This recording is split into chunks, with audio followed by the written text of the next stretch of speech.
Les médias sont saturés de théories du complot, des tours du World Trade Center dynamitées par la CIA à Michael Jackson feignant sa propre mort en passant par les affaires de mœurs impliquant des personnalités publiques. Cette époque semble propice à l'émergence et à la médiatisation de ces élucubrations. Mais quelle est l'explication de ce phénomène psychologique ?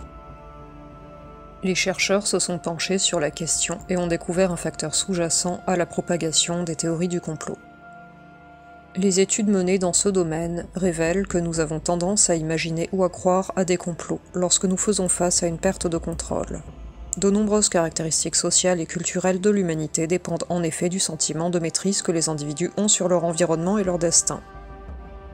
Le sentiment de pouvoir organiser son travail, son environnement et sa vie est l'une des sources principales de bien-être psychologique. En revanche, le sentiment que tout nous échappe entraîne un épuisement émotionnel.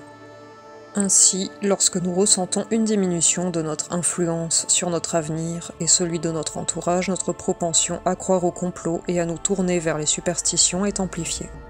Le fait de porter un objet fétiche ou de toucher du bois peut nous donner l'impression de restaurer un certain contrôle sur notre environnement.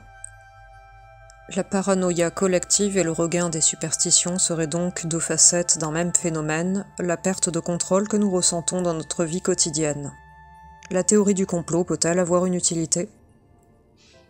Il est intéressant de noter que croire au complot ou aux superstitions peut être une manière de réintroduire du sens là où il semble manquer. En attribuant une volonté organisée à un événement déconcertant, on cherche à retrouver une certaine compréhension et, par extension, l'espoir de recouvrer un certain pouvoir d'intervention et de contrôle. En somme, ces théories offrent une sorte de réconfort psychologique en comblant les vides de notre compréhension et en nous permettant de rétablir un sentiment d'ordre et de pouvoir dans un monde qui peut sembler chaotique et imprévisible. Cependant, il est important de noter que la croyance excessive dans les théories du complot peut également entraîner des conséquences négatives en alimentant la méfiance, la division et en détournant notre attention des véritables enjeux. Bonne journée et à bientôt pour de nouveaux contenus.